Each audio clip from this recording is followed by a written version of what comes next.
So, hello friend, welcome to hello friends, मेरा नाम है श्रेयांश राज and welcome to this YouTube channel। चलिए start करते हैं। आज मैं आपके 20 क्वेश्चंस और टॉपिक रहेंगे, तो आप लोग समझ ही गए होंगे आज की क्लास क्या रहने वाली है। ठीक है, और देखिए यहाँ पे आप लोग देखिए कि ये आपके जो है इम्पोर्टेंट सीडीपी के इम्पोर्टेंट क्वेश्चन, सीटेट एग्जाम 2022 जो होने वाला है उसके सीडीपी के आपके इम्पोर्टेंट क्वेश्चन है जो आज की वीडियो में मैं आपको बता दूंगा। ठीक है, चलिए देखते हैं। 20 क्वेश्चन आपको बताऊंगा। देखिए एक सेकेंड। तो फ्रेंड यही आपके सीडीपी की क्वेश्चन है, सीटेट हमारा जो है उसका, और स्टेट एग्जाम 2022 के लिए, देखिए हमारे सीटेट 2022 है और सीटेट 2022 के लिए आपकी है। इसी को आप लोग ये जो है देख लीजिए कि ये जो है ये आपके रहे, यहाँ पे क्वेश्चंस दिए गए हैं कि यहाँ देखिए, ये देखिए कि we have given the 300 most important child diplomat, यानी कि इसमें दिया हुआ है कि ये क्या है, ये मोस्ट को आप लोग हटा दीजिए, मोस्ट को रख रखिए। ठीक है, ये important child diplomat, important CDP के इम्पोर्टेंट क्वेश्चन, ये सब जो नीचे आपको क्वेश्चन नंबर 1 दिख रहा है, ये इम्पोर्टेंट सीडीपी के क्वेश्चन है। सीटेट 2022 का जो एग्जाम है उसके लिए इम्पोर्टेंट सीडीपी के आपके क्वेश्चन है, जो भी मैं आपको बता दूंगा। ठीक है, इम्पोर्टेंट है, आपका इम्पोर्टेंट है। ठीक है, चलिए अभी मैं आपको बताता हूँ। एक सेकेंड। एंड फ्रेंड मैं होप करता हूँ कि आप लोग जो है आप लोग ने आंसर नहीं देखा होगा, तो चलिए इसके आंसर आपको नहीं बताना है, इंपॉर्टेंट क्वेश्चंस के आंसर जो आपको कमेंट करके बता देना है। ठीक है, तो चलिए देखते हैं। जो क्वेश्चन रहता है मैडम वो इसमें 40 प्रश्न होते हैं, जो 20 प्रश्न इंपॉर्टेंट क्वेश्चन है उसके आंसर आपको बताना है। 40 प्रश्न रहने वाले हैं, तो 20 प्रश्न के जो इंपॉर्टेंट क्वेश्चन है 20 प्रश्न उसके आंसर आपको बताने हैं, और जो 20 प्रश्न रहता है मैडम क्लास से जो होती है इस क्लास की, तो उस क्लास की रहेगी 20 प्रश्न। ठीक है, उस क्लास की 20 प्रश्न और इंपॉर्टेंट क्वेश्चन की 20 प्रश्न रहेंगे। ठीक है, इंपॉर्टेंट क्वेश्चन के आपके 20 प्रश्न रहेंगे एंड इसके आपके 20 प्रश्न रहेंगे। ठीक है, तो ये जो इंपॉर्टेंट क्वेश्चन है उसके आंसर आप लोगों ने नहीं देखा होगा आई होप, और बाकी मैं आपको इसको नहीं बताऊंगा, इसको आपको इंपॉर्टेंट क्वेश्चन के आपको कमेंट करनी हो जो कि क्लास की है, इसके मैं आपको बता दूंगा। ठीक है, तो ये आपके इंपॉर्टेंट क्वेश्चन है, ये आपके इंपॉर्टेंट सीडीपी के क्वेश्चन है, ये आपके इंपॉर्टेंट सीडीपी के क्वेश्चन है, तो इसके आंसर मैं नहीं बताऊंगा, इसके क्वेश्चन आपको बता सॉरी इसके आंसर आपको बताना है, क्योंकि ये इंपॉर्टेंट सीडीपी क्वेश्चन है, इसलिए इसके आंसर मैं नहीं बताऊंगा, आपको इसके आंसर बताना है, मैं नहीं बताऊंगा, क्योंकि ये इंपॉर्टेंट सीडीपी ये आपके इंपॉर्टेंट सीडीपी क्वेश्चन है, इसलिए इसके आंसर मैं आपको नहीं बताऊंगा, इसके आंसर आपको बताने हैं। ठीक है, चलिए स्टार्ट करते हैं। क्वेश्चन नंबर 1 है, defense mechanisms help the person in protecting the ego from the open expression of ID impulses and opposing। A number दिया है सुपर ईगो डिरेक्टिव्स, बी है डेथ इंस्टेंस, सी है ली इंस्टेंस, और आपकी डी है अनकॉन्शियस माइंड। ठीक है, यहाँ पे थोड़ा सा चलिए आगे बढ़ते हैं, तो जल्दी से आंसर कमेंट कीजिए। बढ़ते हैं सेकंड क्वेश्चन की तरफ। और फ्रेंड ये सब मैंने एक बार आपको पहले भी सब करवा दिया है, तो आपकी रिवीजन भी हो जाएगी और इंपॉर्टेंट क्वेश्चन भी आप लोग देख लोगे और आपकी रिवीजन भी हो जाएगी, क्योंकि इसको मैं इनमें से कुछ को मैं पहले भी करवा दी हूँ फ्रेंड्स। ठीक है, तो चलिए अब क्वेश्चन नंबर 2 की तरफ बढ़ते हैं। क्वेश्चन नंबर 2 हमारा पूछ रखा है, आप लोग देख सकते हो, ये जो हमारा क्वेश्चन नंबर 2 है वो पूछ रखा है कि neurotic anxiety is one in which there occurs an emotional response to a threat to the ego that the impulses may break through into A consciousness, B unconsciousness, C subconsciousness और D super ego। तो जल्दी से answer comment कीजिए। तो बढ़ते हैं question number 3 की तरफ। एंड अब मैं आपको बता दे रहा हूँ, मतलब हिट भी नहीं है इस तरह के, मान लीजिए ना कि नंबर्स बता दे रहा हूँ, जो नंबर A1 वाले का जो नंबर सही है वही वाला B नंबर का भी वही नंबर वाला सही है। ठीक है, जिससे आपको पता है, ऐसे मैंने बिल्कुल भी हिट नहीं दिया कि कौन सा नंबर है। ठीक है, तो हिट नहीं मिला, बस मैं था तो बता दिया। ठीक है, चलिए अब क्वेश्चन नंबर 3 देख लेते हैं। क्वेश्चन नंबर 3 है, ये तो अभी मैंने आपको बता दिया है, आपका डिवीजन भी हो जाएगा और आपको पता भी चल जाएगा इंपॉर्टेंट क्वेश्चन। ठीक है, सो ये देखिए क्या क्वेश्चन आपका पूछ रखा है।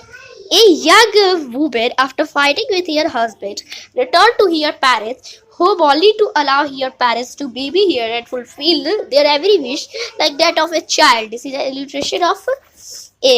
Depression, B. regression, C. fiction और D आपका होने वाला है, एक सेकेंड फ्रेंड, हाँ, और डी है आपका रिएक्शन फॉर्मेशन। तो जल्दी से आंसर कमेंट कीजिए, ठीक है फ्रेंड। सो क्वेश्चन 4 है कि the last stage of psychosexual development is A phallic stage, B genital stage, C oral stage और डी एरल स्टेज। उसका भी आपको मैंने बता दिया है। और एक और बात फ्रेंड्स आपको मैं अभी बता दे रहा हूँ, ठीक है। क्या ये आपकी सीडीपी की मैराथन है। जब मैराथन स्टार्ट होती है तो पहले दिन सीडीपी की मैराथन है, ठीक है, 5 दिसंबर को। उसमें मैंने आपको ये सब शायद बता रखे हैं, ठीक है, शायद बता रखे हैं। तो आप लोग एक बार देख लीजिएगा जाके उस वीडियो को भी जाके देख लीजिएगा, ठीक है। चलिए तो जल्दी से आंसर कमेंट कीजिए। इसको भी आपने बताया है, आप लोग का रिविजन हो जाएगा। फिर से मैं बात बोल रहा हूँ, रिविजन हो जाएगा और इंपॉर्टेंट क्वेश्चन की तरफ चल जाएंगे।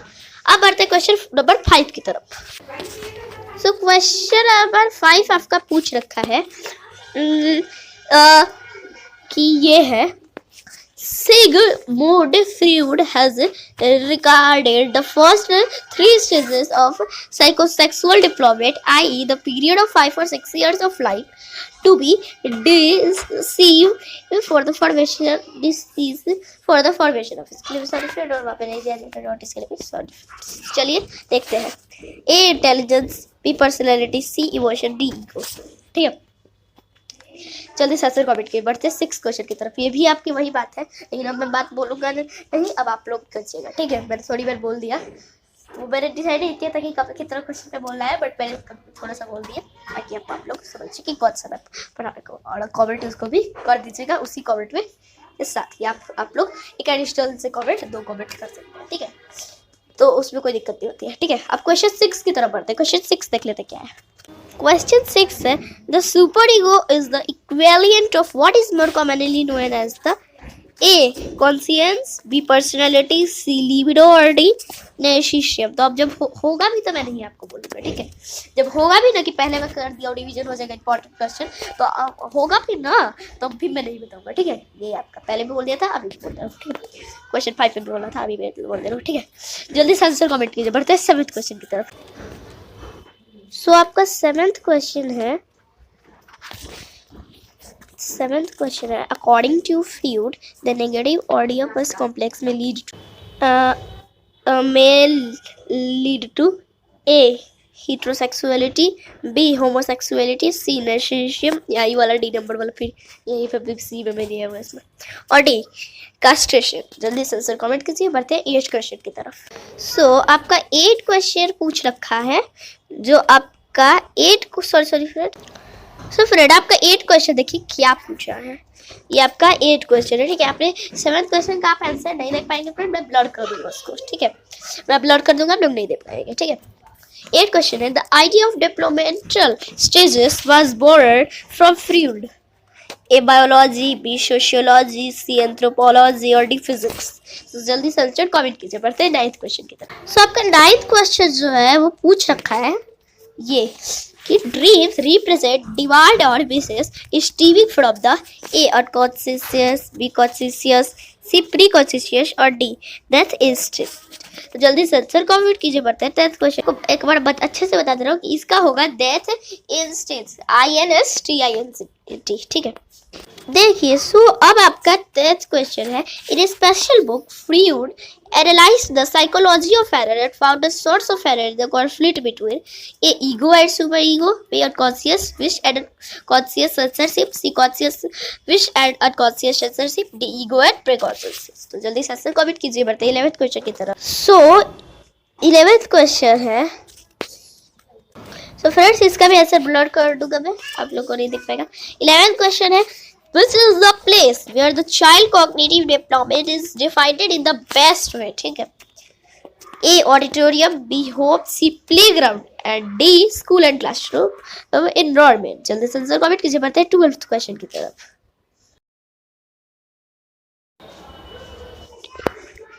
सो फ्रेंड देखिए क्वेश्चन 12 आपका क्या पूछा है।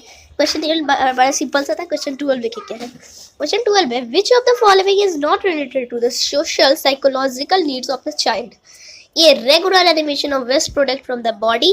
B, need for company. C, need for application और social approval.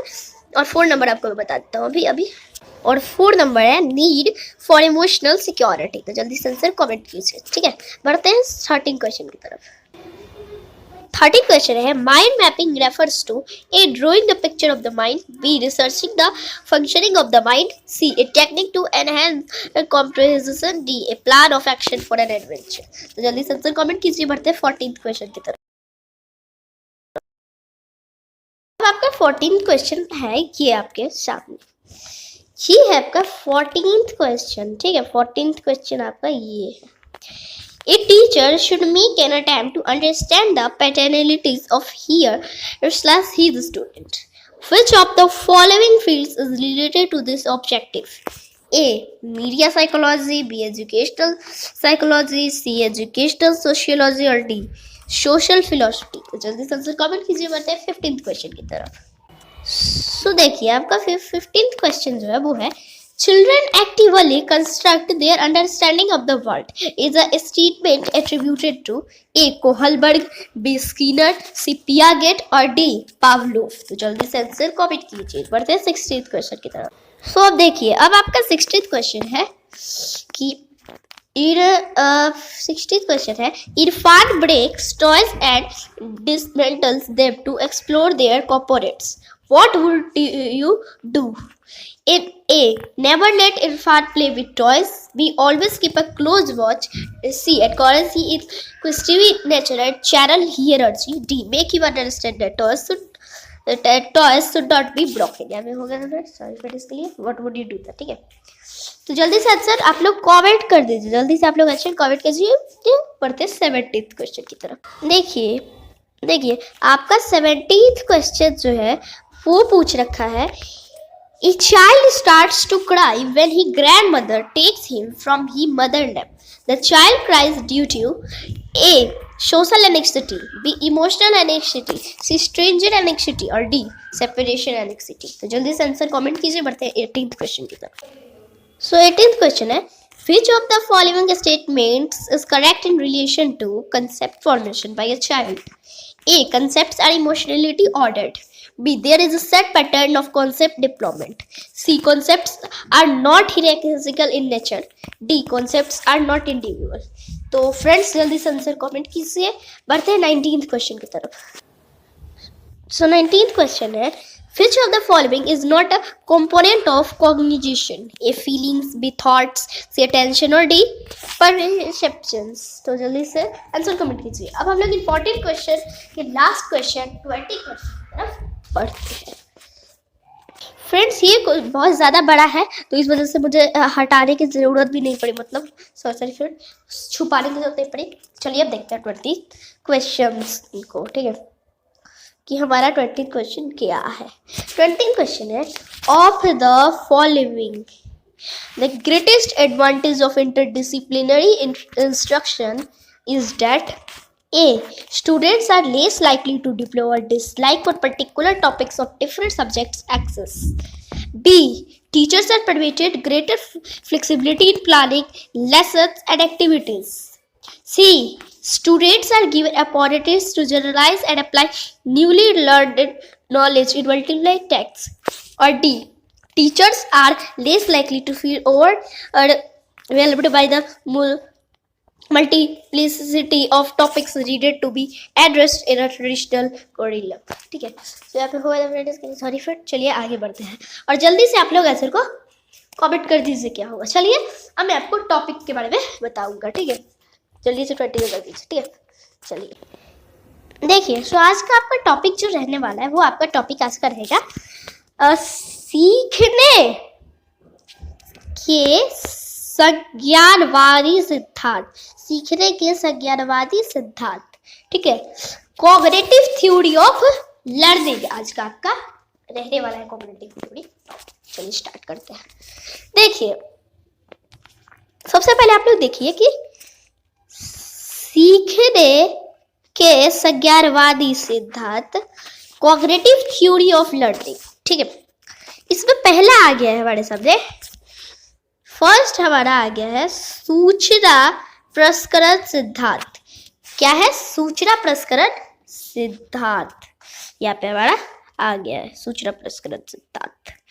देखिए, सूचना प्रसंस्करण सिद्धांत बताता है कि मानव मस्तिष्क संगणक की तरह कार्य करता है। जो सूचना प्रसंस्करण सिद्धांत है, ठीक है, वो हम लोगों को बताते हैं कि जो ह्यूमन का ब्रेन होता है वो संगणक की तरह वर्क करता है। ठीक है, संगणक की तरह यह सूचना ग्रहण करता है। ठीक है, संग्रहण की तरह यह सूचना ग्रहण करता है। ठीक है, इस पर कार्य करता है, इस पे वर्क करता है, और संग्रह की तरह यह नॉलेज ग्रहण सॉरी फ्रेंड मैसेज जो है,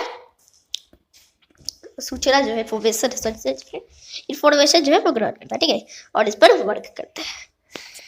इसके प्रकार तथा विषय, इसके जो प्रकार है एंड सब्जेक्ट है वो वस्तु को परिवर्तित करता है। ठीक है, इंफॉर्मेशन का संग्रह करता है। ठीक है, इंफॉर्मेशन का संग्रह करता है, इसे पूर्ण प्राप्त करता है एंड इसके लिए आंसर देता है। ठीक है, इस सिद्धांत के अनुसार सीखना एक संज्ञानात्मक प्रक्रिया है। ठीक है, इस प्रक्रिया में ब्रेन संगणक की तरह इंफॉर्मेशन को एकत्रित करता है एंड इसे पूर्व नॉलेज के संदर्भ में संगठित करता है। ठीक है, यह प्रक्रिया संकेतीकरण एंड कोडिंग कहलाती है। ठीक है, इंफॉर्मेशन को संग्रहित करने की प्रक्रिया संग्रहण स्टोरेज कहलाती है। ठीक है, इंफॉर्मेशन को पूर्ण प्राप्त करने की प्रक्रिया, ठीक है, इंफॉर्मेशन को पूर्ण प्राप्त करने की प्रक्रिया जब आवश्यकता होती है पूर्ण प्राप्त रिट्रीवल कहलाती है। ठीक है, इस पूरे तंत्र का निर्देशन नियंत्रण प्रक्रियाओं द्वारा किया जाता है, जो यह निर्धारित करता है कि कब और कैसे इंफॉर्मेशन इस तंत्र से होकर गुजरेगी। ठीक है, इंफॉर्मेशन प्रसंस्करण संवैधिक स्मृति में एनकोड की जाती है, जहां प्रत्यक्षीकरण एंड अवधारण निर्धारित करता है कि क्रियात्मक स्मृति में क्या संग्रहित किया जाएगा, जिसे भविष्य में उपयोग में लाया जा सके। ठीक है, लाया जा सके। उसमें देखिए, संपूर्ण रूप से प्रसंस्कृत एंड पूर्ण निर्मित नॉलेज से जुड़ी हुई इंफॉर्मेशन दीर्घकालीन स्मृति का अंग बन जाती है, जिसे क्रियात्मक स्मृति में वापस जाने के लिए उत्प्रेरित किया जा सकता है। ठीक है, देन उसके बाद हम लोग अपना 2 नंबर देखते हैं। 2 नंबर में हमारे आ गया है गेस्टाल्ट पूर्णाकार सिद्धांत। सिद्धांत आ गया, सिद्धांत। ठीक है, गेस्टाल्ट पूर्णाकार सिद्धांत। ठीक है, देखिए, गेस्टाल्ट जर्मन भाषा का, गेस्टाल्ट जर्मन लैंग्वेज का एक वर्ड है जिसका अर्थ है समग्र एंड पूर्णाकार। इससे किसी वस्तु एक्सपीरियंस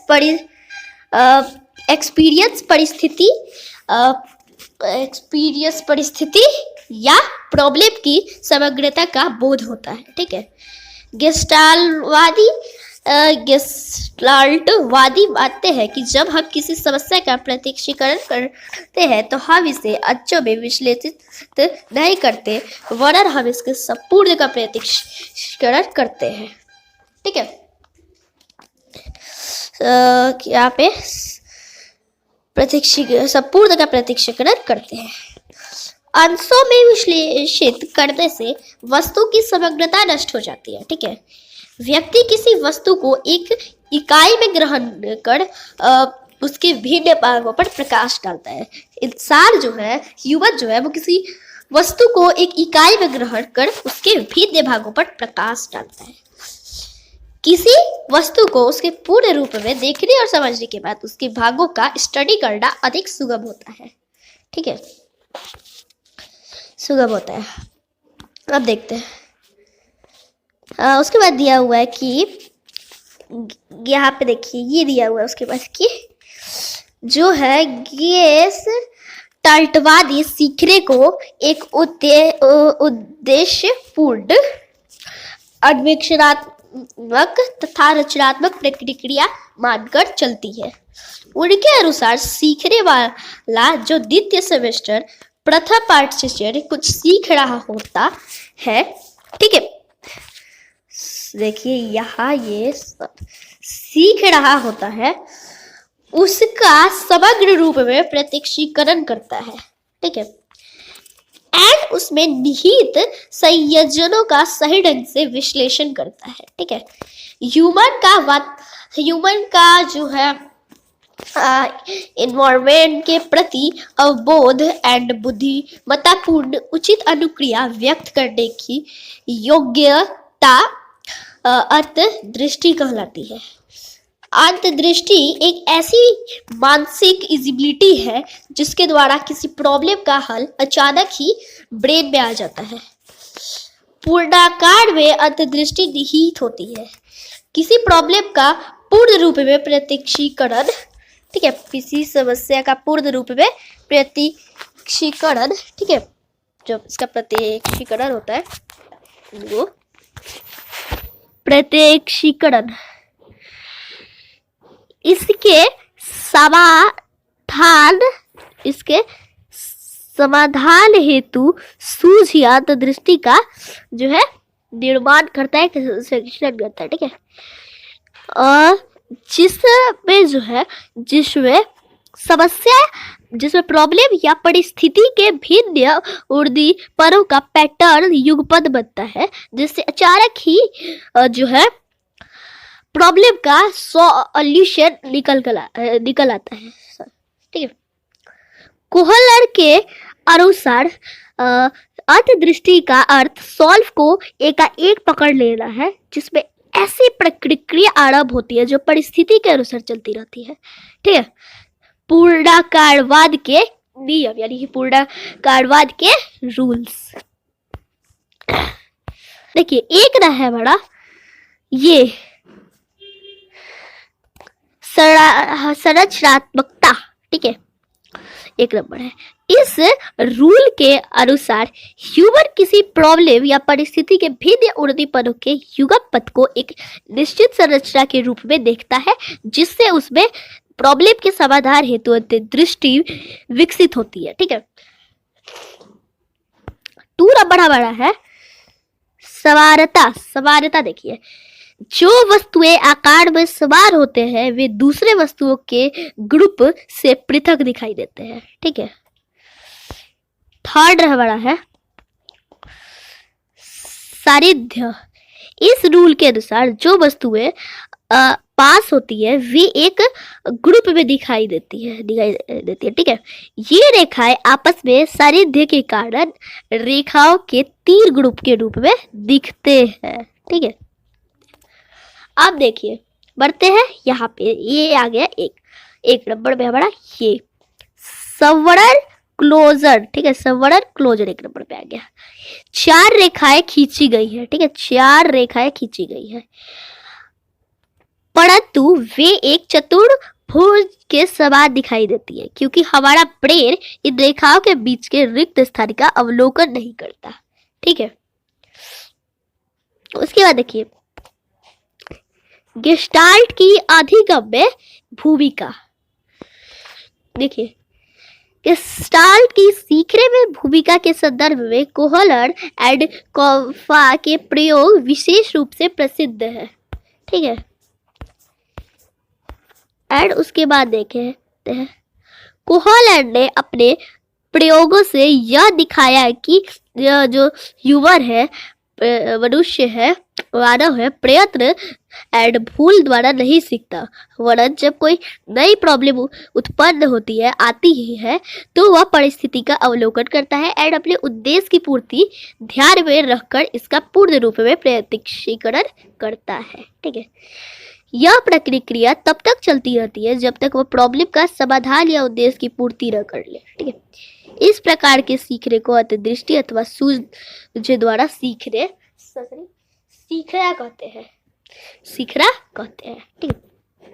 उसके बाद देखिए, उसके बाद है प्रयोग संग 1। प्रयोगशाला 1, ठीक है। कोहलर ने सुल्तान नाम के एक भूखे चिंपैंजी को एक पिंजरे में बंद रखा, जिसमें एक ने छड़ी रखी गई। पिंजरे के बाहर कीले इतनी दूरी पर रखे गए जिन्हें छड़ी की सहायता से आसानी से प्राप्त किया जा सके, ठीक है। भूखा चिंपैंजी कीले को देखकर व्याकुल हो उठा एंड उसने बनारस को प्राप्त करने के बहुत प्रयास किए, किंतु वह बनारस को पा न सका, ठीक है। अत्यंत उसकी दृष्टि पिंजरे के अंदर रखी जो छड़ी है, उसकी दृष्टि पिंजरे के अंदर रखी छड़ी पर नहीं अंदर रखी छड़ी पर पड़ी तथा छड़ी की लंबाई का जो है बनाना की पिंजरे से दूरी के साथ संयोजन कर छड़ी को उठाकर उसकी सहायता से बनाना को प्राप्त कर लिया, ठीक है।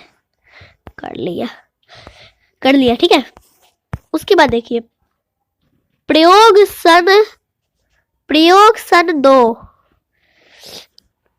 2 है। दूसरे प्रयोग में पिंजरे में 2 छड़ियां रखी गई जिन्हें पसर पर जोड़ा जा सकता था। अब बनानाज को इतनी दूरी पर रखा गया कि उसे तभी प्राप्त किया जा सकता था जब चिंपैंजी दोनों छड़ियों को जोड़कर एक बना दे, ठीक है। बनानाज को प्राप्त करने के लिए चिंपैंजी एक छड़ी के साथ कोशिश करता रहा। अचानक उसने दूसरी छड़ी को देखा और उसे भी उठा लिया। दोनों छड़ियों की कुल लंबाई तथा बनानाज की पिंजरे से दूरी का संपूर्ण रूप में प्रत्यक्षीकरण करने पर चिंपैंजी को अचानक से सूझ मिली और उसने दोनों छड़ियों को जोड़कर एक छड़ी बना दी एंड उसकी मदद से बनानाज को प्राप्त कर लिया, ठीक है। प्रयोग सन 3, ये क्या है? ये है प्रयोग सन 3। इस प्रयोग में पिंजरे के अंदर 2 बॉक्स रख दिए गए एंड बनानास को पिंजरे की छत से इतनी ऊंचाई से लटकाया गया कि उसे तभी प्राप्त किया जा सकता था जब चिंपैंजी दोनों बॉक्सों को एक के ऊपर रखे। उसने उछल उछल कर बनानाज को प्राप्त करने के बहुत प्रयास किए पर वह असफल रहा।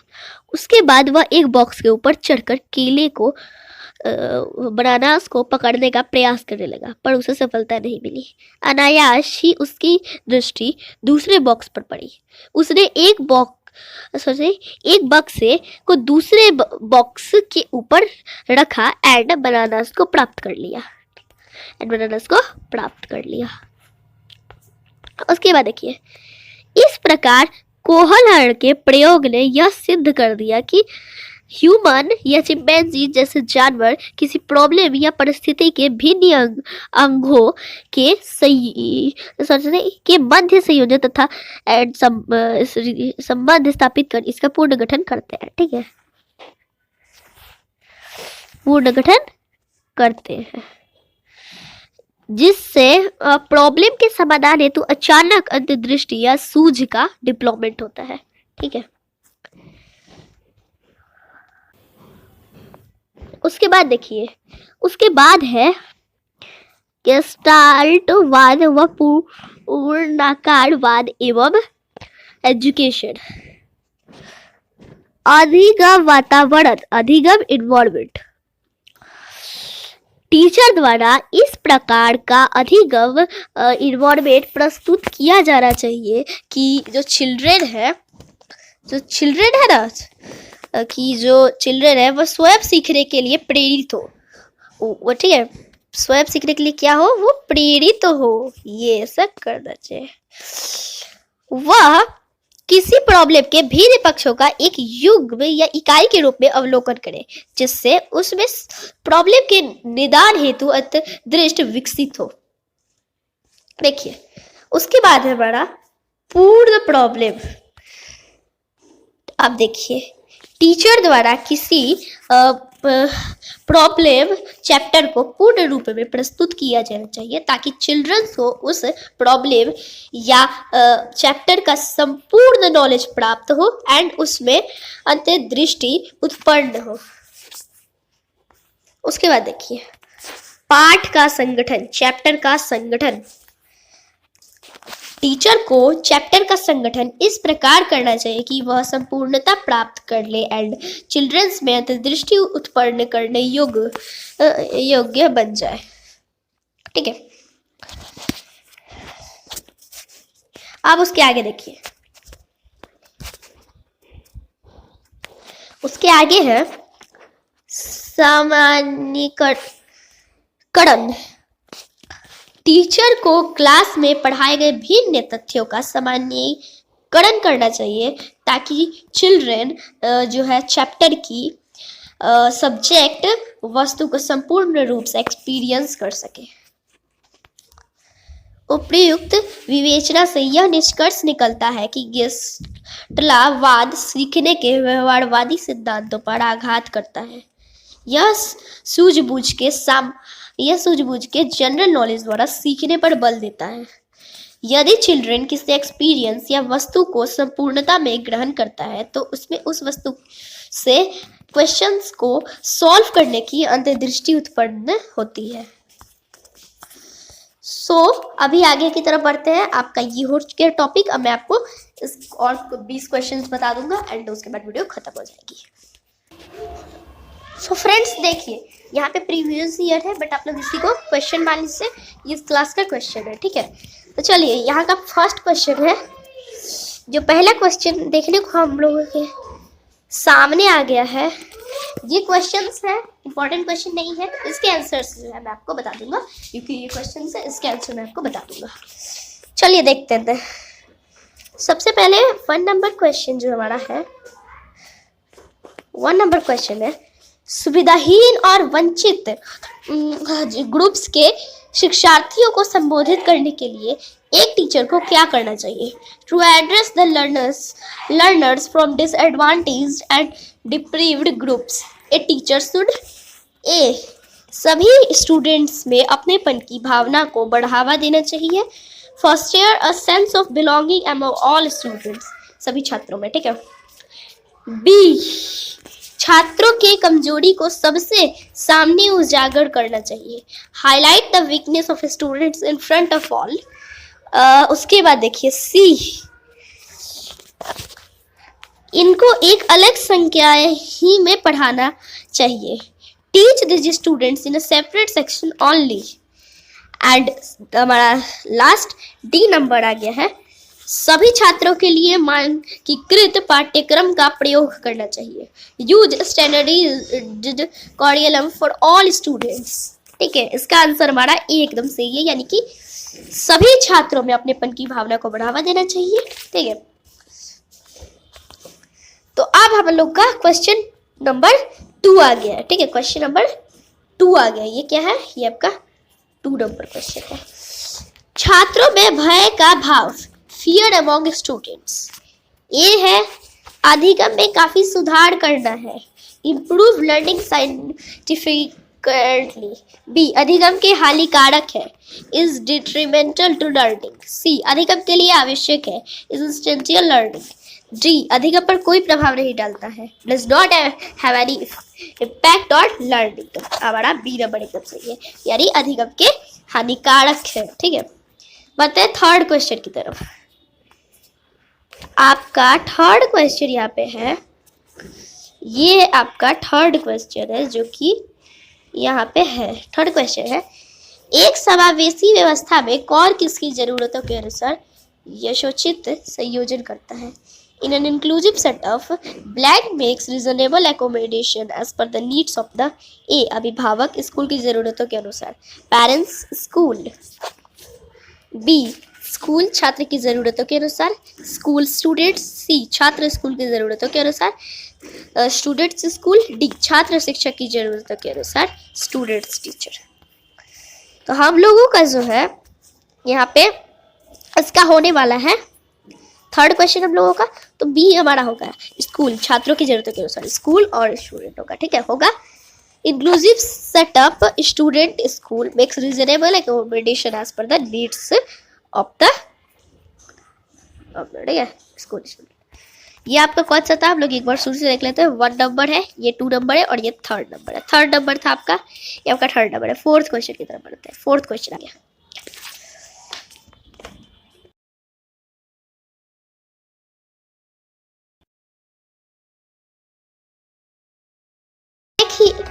देख लीजिए आप लोग की 4th क्वेश्चन क्या है। आपका 4th क्वेश्चन पूछ रखा है, विविध आवश्यकताओं वाले शिक्षार्थियों वाली कक्षा में शिक्षक को निम्नलिखित के लिए विकल्प उपलब्ध नहीं करने चाहिए। In a class having learners with discrete needs, a teacher should not provide options for A. सामग्री का प्रस्तुतिकरण, presentation of content, B. संचार और अभिव्यक्ति, communication and expression, C. सूचना के दृष्टिकोण, perspectives of information, और D. शिक्षार्थियों के बारे में रूढ़िवादिता, stereotyping the learners, stereotyping the learners. तो इसका आपका आंसर हो जाएगा डी, यानी कि यही वाला आपका होगा, शिक्षार्थियों के बारे में रूढ़िवादिता। ठीक है, 5th क्वेश्चन की तरफ बढ़ते हैं। रूढ़िवादिता, ठीक है। आप देख लीजिए यहाँ से आपका स्टार्ट हो रहा है और ये जो पूरा है ये आपका यहाँ तक 5th क्वेश्चन ही है। चलिए 5th क्वेश्चन काफ़ी बड़ा रहने वाला है, चलिए देख लेते हैं। ये आपका 5th क्वेश्चन है। 5th क्वेश्चन है, अभिकथन ए, यह महत्वपूर्ण है कि विद्यार्थियों को अपने स्वयं के अधिगम पर कुछ नियंत्रण करने की अनुमति दी जाए। कारण, आर, अपने अधिगम पर नियंत्रण रखने से विद्यार्थियों को यह निर्णय लेने में मदद मिलती है कि क्या सीखना है और कैसे। सही विकल्प चुनना है, ठीक है। आपको सही विकल्प चुनना है, तो इसमें सही विकल्प चुनने में ये दिया हुआ है assertion A, it is important to allow students to take some control over their own learning. Reason R, taking control over one learning helps student to make decision about what to learn and how, ठीक है। उसके बाद देखिए अब दिया हुआ है कि इसमें से सही विकल्प चुनना है, चूज द करेक्ट ऑप्शन। तो ए नंबर दिया है, both A and R are true and R is the correct explanation of A, ठीक है। बी है, both A and R are true but R is not the correct explanation of A. C है, A is true but R is false, और D है, both A and R false, A and R false. तो हमारा answer A एकदम सही हो जाएगा, ठीक है।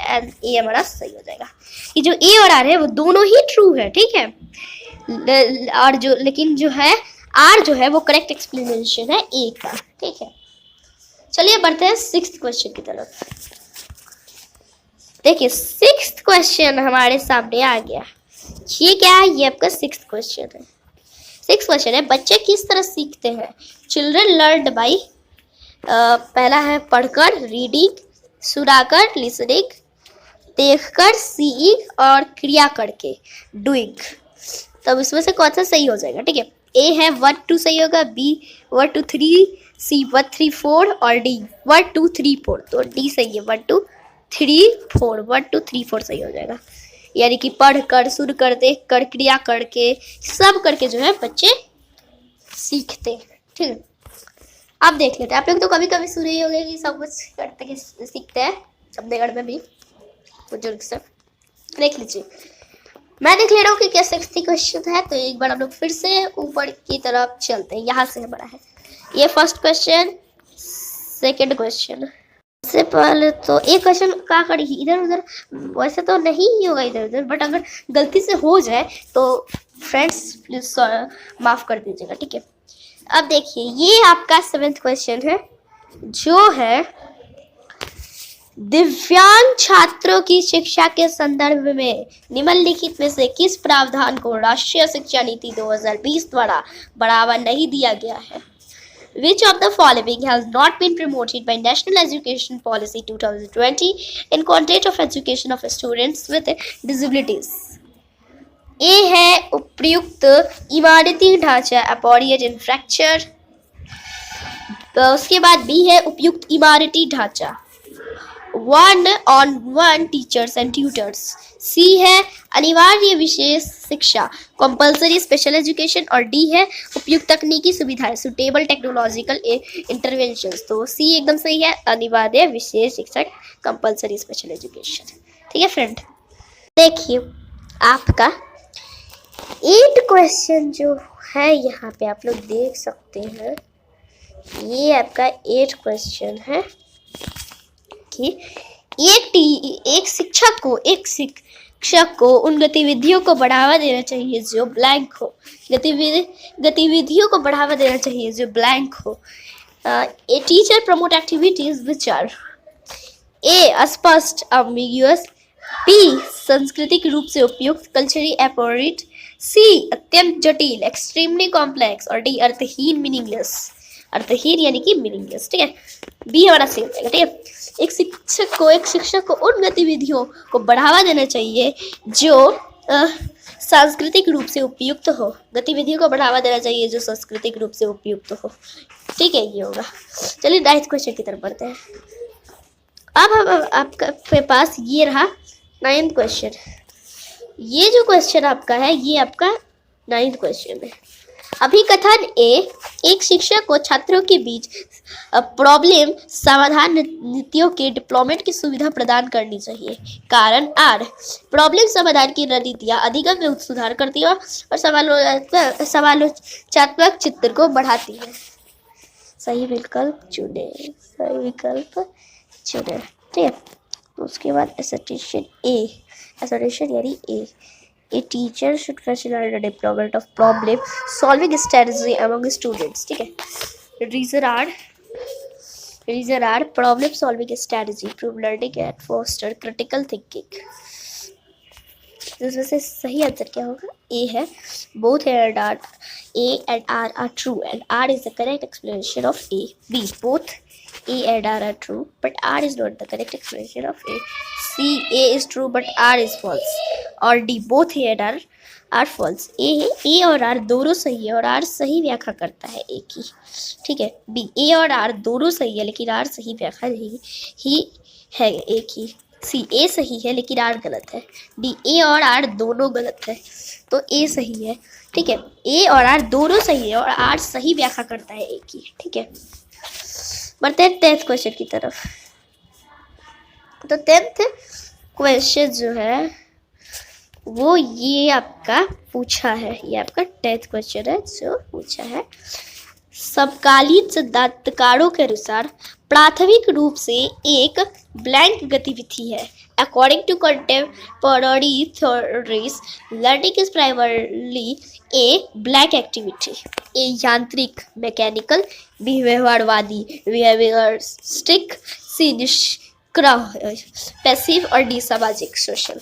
तो हमारा डी सही है यानी कि सामाजिक सोशल। तो होगा समकालीन सिद्धांतकारों के अनुसार प्राथमिक रूप से एक सामाजिक गतिविधि है। According to contemporary theories learning is primarily a social activity. ठीक है, बढ़ते हैं 11th क्वेश्चन की तरफ। 11th क्वेश्चन है ये आपका 11वां प्रश्न है। तो 11वां प्रश्न है, एक शिक्षक को ऐसी गतिविधियों की रूपरेखा तैयार करनी चाहिए जो ब्लैंक को बढ़ावा दे। A teacher should design activities which promote. ठीक है, तो ए निराशा होपलेसनेस, बी अभिसारी उत्तर कन्वर्जेंट आंसर, सी सोच डिवर्जेंट थिंकिंग, और डी मात्र रटन मेरे मेमोराइजेशन। ठीक है, तो हमारा सी एकदम सही हो जाएगा। यहाँ पे सी हमारा सही होगा, सोच डिवर्जेंट थिंकिंग। ठीक है, एक शिक्षक को ऐसी गतिविधियों की रूपरेखा तैयार करनी चाहिए जो सोच को बढ़ावा दे। ठीक है, अब देखिए 12 क्वेश्चन की तरफ बढ़ते हैं। 12 क्वेश्चन देखिए आपका क्या है। सो आपका 12 क्वेश्चन है, ये आपका क्या है 12 क्वेश्चन है। छात्रों के बीच भ्रांतियों को ब्लैंक महत्वपूर्ण है। It is important to blank the misconceptions among students. A निर्मित करना, क्रिएट, बी पहचानना आइडेंटिफाई, सी अनदेखा करना इग्नोर, और डी प्रचारित करना प्रमोट। ठीक है, तो हमारा बी एकदम सही है, यानी कि पहचानना आइडेंटिफाई। छात्रों के बीच भ्रांतियों को पहचानना महत्वपूर्ण है। It is important to identify the misconceptions among students. चलिए 13th क्वेश्चन की तरफ बढ़ते हैं। सो 13th क्वेश्चन जो है वो आपका ये है। 13th क्वेश्चन है, students having black face persistent challenge in reading the text and comprehending the loan। वो छात्र ब्लैक है, उन्हें पाठ पढ़ने और लंबे अंशों को समझने में लगातार चुनौतियों का सामना करना पड़ता है। जी पैसेज। ठीक है, ए है प्रमस्तिष्यघात सेरिब्रल पैलेस, बी है गुरज वैकल्पिक डायग्नोसिया, सी है पठन वैकल्पिक डायग्नोसिया, और डी है गतिमान दिव्यांगता लोकोमोटर डिसेबिलिटी। तो हमारा सी एकदम सही है, डायस्लेक्सिया एकदम सही है। ठीक है, सी नंबर। देखिए, students having dyslexia face persistent challenge in reading the text and comprehending the loan। वो छात्र पठन वैकल्प है, उन्हें पाठ पढ़ने और लंबे अंशों को समझने में लगातार चुनौतियों का सामना करना पड़ता है। ठीक है, ठीक है, तो ये हो गया आपका। ठीक है, उसके बाद देखिए 14वां क्वेश्चन जो पूछ रखा है। 14वां क्वेश्चन है, निम्नलिखित में से कौन सा विकल्प चातुर्य को महारत हासिल करने हेतु सीखने के लिए प्रेरित करेगा? Which of the following is likely to motivate students toward mastery learning? ए योग्यता की चाह उर्ज फॉर कॉम्पिटिशन, बी प्रसिद्ध की चाह उर्ज फॉर फेम, सी धन की चाह उर्ज फॉर मनी, और डी सत्ता की चाह उर्ज फॉर पावर। ठीक है, तो ये हमारा एकदम सही है, यानी कि योग्यता की चाह उर्ज फॉर कॉम्पिटिशन। ठीक है, सो फ्रेंड अभी 50th क्वेश्चन की तरफ बढ़ते हैं। आपका 15 टॉय एज रेफर्स टू, 15वां क्वेश्चन है आपका टॉय एज रेफर्स टू, तो होगा ऑप्शन नंबर ए आपका सही हो जाएगा। टॉय की ये जो है टॉय एज जो है वो ईयरली चाइल्डहुड को रेफर है। ठीक है, ईयरली चाइल्ड ये आपका टॉय एज है। ठीक है, मैं आप लोग देखिए आगे की बात। तो ये तो हो गया आपका। आप 16वां क्वेश्चन की तरफ बढ़ते हैं। 16वां क्वेश्चन आपका पूछ रखा है ये विच 16वां क्वेश्चन है, which of the following statement is not appropriate to motivation as a process? A. It causes a person to move toward a goal. B. It satisfies the person's biological need. C. It helps in achieving a psychological ambition. देखिए, so अब आपके ये है D. It keep away from an unpleasant situation. It है और C number था it help in achieving a psychological emission. ठीक है, तो इससे आंसर देख लेते हैं इसका क्या होगा शिक्षित क्वेश्चन। सो इसका आपको आंसर होने वाला है डी नंबर। ठीक है, डी नंबर इसका आंसर होगा। It keep away from N unpleasant situation, D इसका आंसर होगा। चलिए बढ़ते हैं 17th क्वेश्चन की तरफ।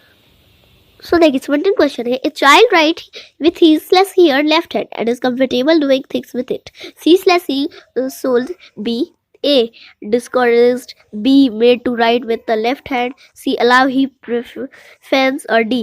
said to you seek medical help। तो हमारा C नंबर एकदम सही है। C नंबर आपका सही है कि allow he prefers। चलिए 18th क्वेश्चन की तरफ बढ़ते हैं। सो देखिए 18th क्वेश्चन है, which of the following is not a sign of being gifted? A. curiosity, B. creativity, C. poor relationship with peer, D. interest in extra reading।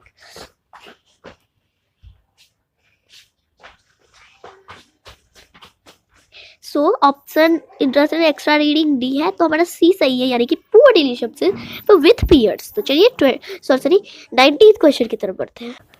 सो देखिए अब language of word is not necessary for A imaginative thinking, B conceptual thinking, C associative thinking, और D perceptual thinking. तो हमारा ए सही है, imaginative thinking. और ये आपका 19th क्वेश्चन था। बढ़ते हैं लास्ट और 20 क्वेश्चन की तरफ।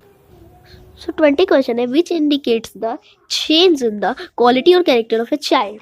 ए growth, B deployment, C learning और डी इन्वायरमेंट। तो हमारा बी सही है, यानी कि डेवलपमेंट हमारा सही है। ठीक है, सो फ्रेंड्स आपको ये वीडियो कैसी लगी? वीडियो अच्छी लगी तो वीडियो को लाइक करके चैनल को सब्सक्राइब करके बेल आइकन को प्रेस करके और पे सेट कर दे, शेयर करना और कमेंट करना ना भूलिए। फिर इंटरेस्ट का बी डिप्लॉयमेंट सही है। तो थैंक यू फ्रेंड्स।